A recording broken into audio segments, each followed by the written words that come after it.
Today I'm going to show you 5 AI video editing techniques that boosted my creativity, with the last 2 actually unveiling the secret as to how to stand out as a creative. Welcome back to the Closet Studio. Today we're ranking my favorite AI video editing techniques as of right now, starting with number 5 being simple camera movement. Now, why are you going to use simple camera movement? Not only enhances your story by giving it a look, but the why behind your camera movement is what makes a difference. So some of you already probably know this technique, but I'm going to give a little extra sauce in there. So step 1, you are going to set your camera on a tripod and film there. And then you're going to move it slightly, film from that new angle. So then what we're going to do is we're going to take a screenshot from the end of our first frame and the beginning of our second frame. But here's that first little saucy piece for you. So go to the end of your first frame, go 3 frames back, screenshot there. Now go to the beginning of your second frame, go 3 frames forward, screenshot there. Now we're going to move into Cinema Studio 2.5. We're going to put the first frame in the second frame. We are going to type in what we want the subject to be doing. The camera movement isn't that important because the AI can see where we're starting and where we're ending. If you want to put the camera movement in for safe measure, do so. But what's more important is, what is the subject doing? What are the things that the AI cannot see simply from the images? After generating a few times, getting a few takes, finding the perfect one, we're going to bring that back into your editing software. That's going to connect the dots, all right? So that's the in-between of your first frame and your second frame. But remember, you've got 3 frames to blend on either side. So you can cross-dissolve up to 3 frames so that it doesn't do this weird jerky movement that happens a lot of times. Now, secret sauce number 2 for this technique is, if you want a fast-paced motion and you don't want that AI ghosting, a deal at Higgsfield said this and it blew my mind. It's simple, but you just don't think of it. Have the transition generated in slow motion and then bring it back to 24 frames in the transition, because the AI is going to be able to process the movements a lot more clearly. Now make sure you match the color grade, fix the exposure, fine-tune, and you've got a pretty good transition. And you didn't need a second camera op, motorized dolly. Now, trick number 2, we are going to take something that we already know and we're going to enhance it just a little bit. We're going to change the props and enhance our environment. But here's how we're going to do it. AI right now will understand your frame. So this frame, if I were to try to generate it, AI is going to put the same amount of thought process into this entire frame as if I were to zoom in a ton and this was our frame. It would give the same amount of attention to detail. So if I were to want to change my eyeballs, it'd be better to do so with a frame that looks like this rather than this. If I want to change some aspects of my background right now, I want to change this plant back here, I'm not going to screenshot this entire frame. I'm going to crop into specifically the plant.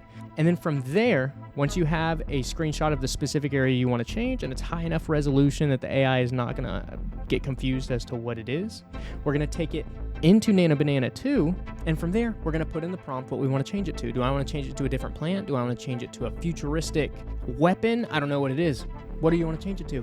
Ensure the lighting, color palette, and the borders of your frame remain exactly the same. Because what we're going to do from there is we are going to export that image, bring it into your timeline. We are going to throw it on top of your original image. If I were to have tried to screenshot the entire area, it probably wouldn't be as detailed as it is right there. Attention to details, folks. More haze.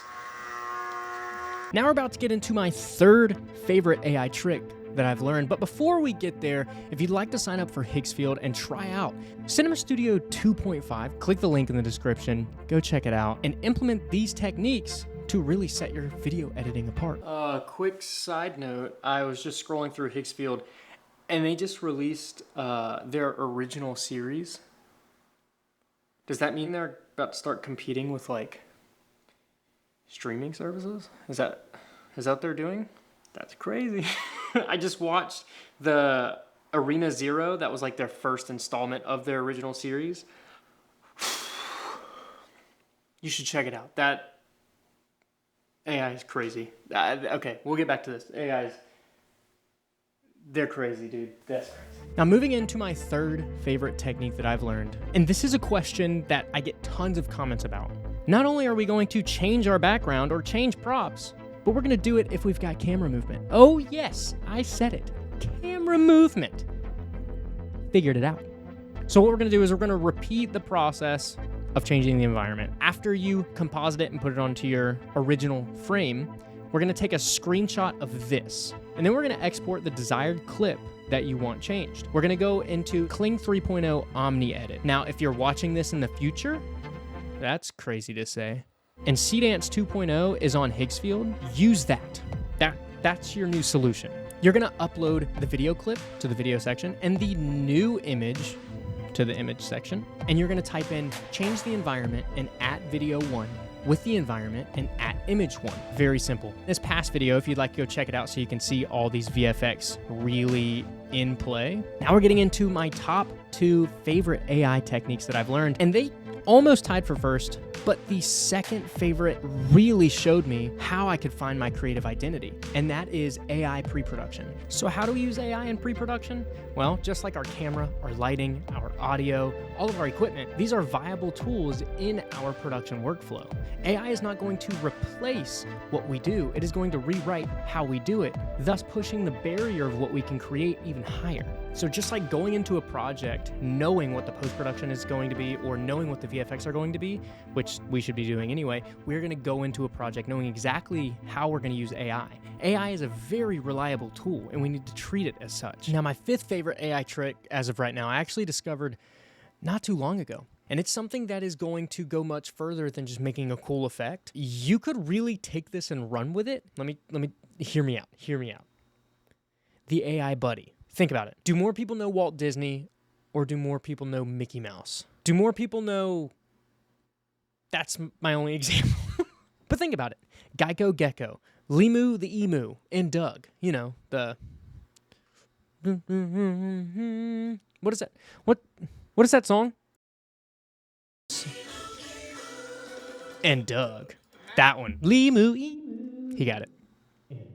That one. An AI character or an animated character can serve as a brand when it comes to the visual effect, being able to have another buddy in the scene with you, or just being able to create your faceless character. In Cinema Studio 2.5, you are able to create realistic looking characters just based on their description. So you can go through and you can determine their genre, their era, their identity, their details, their outfit, all kinds of different things. You can determine and be very intentional about who you're creating. You could either keep it in that realistic style, or here's a little cheat code, throw that into Nano Banana 2 and create a cartoon version of that character, or just go straight into Nano Banana 2 and create an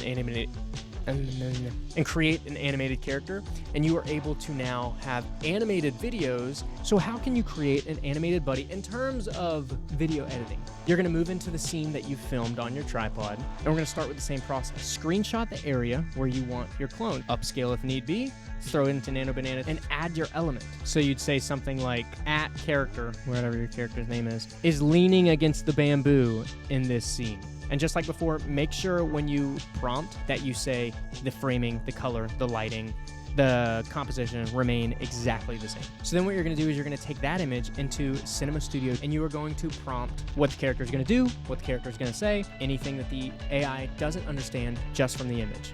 Don't talk about lighting, color, framing, it's got all that. Now, once you've generated within Cinema Studio a few different times, now you can have conversations with your buddy. Your buddy can just be sitting there watching you. That was weird. Maybe don't do that one. So this leads into the pre-production. If you're having a conversation with your buddy, you've got to plan for that. So make sure that you can plan the cadences. From there, we're going to go into the audio portion in Cinema Studio, and you can create your voice clone. So create the clone by either uploading your voice, uploading someone else's voice that you have for their consent.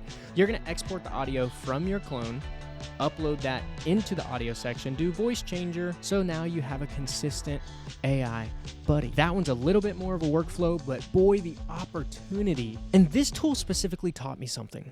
We can't deny that Mickey Mouse has made an impact, and Mickey Mouse does not exist. The creator of Mickey Mouse, his creativity and his intentionality is shining through his creation. Whoa. Just like we are created in our creator's image, our creations are created in our image. And we know from Genesis that we were called to create, making an impact through your why. What are you doing? Why are you doing it? That's where you're going to set yourself apart, and that's where you're going to stand out as a creative. And growth happens one step at a time. Don't compare your journey when you could be at the beginning to somebody else's end of their journey. When it comes to using AI as your creative outlet, when it comes to AI as a tool, without intentionality, slop is slop, no matter if it's AI or it's traditional filmmaking. Intentionality is what brings about the purpose behind your creation. Remember, I love y'all. I really do. It only takes one to start creating. It only takes one to make your faceless YouTube channel your animated brand. It only takes one to make a change, and it only takes one to change the world. That could be you. See you next time.